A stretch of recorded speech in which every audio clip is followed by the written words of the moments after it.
საქართველოში დამოუკიდებელი სასამართლო აღარ არსებობს. აქ აღარ არის დამოუკიდებელი ინსტიტუტი გარდა პრეზიდენტის ინსტიტუტისა და მე სწორედ ამიტომ ვაგრძელებ ჩემი ლეგიტიმაციის შენარჩუნებას.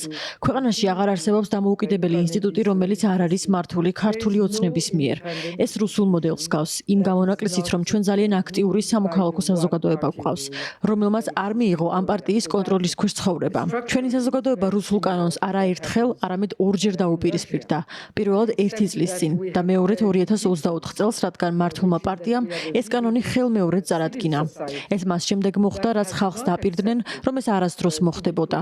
თუმცა ტყუილებთან ისინი კარგად მეგობრობენ. ეს ახლოსაა რუსულ სტილთან, რომ წარმოაჩინონ შავი თეთრად და თეთრი შავად. ქართულ ოცნებას საქართველოს თანდათანობით ამ მიმართულებით მიჰყავს, რაც საქართველოს მოსახლეობის უდიდესი ნაწილის სურვილს არ შეესაბამება. რაც შეეხება საპარლამენტო არჩევნებს, აქ საკითხი არ დგას ორ პარტიას შორის კონკურენციაზე და იმაზე, რომ ერთი პარტია მეორეს არჩევნების გაყალბებას აბრალებდა. ეს ნამდვილად იყო არჩევნების ორგანიზებული მიტაცება, რაც ძალიან კარგად იყო დაგეგმილი და რუსეთის მიერ მხარდაჭერილი.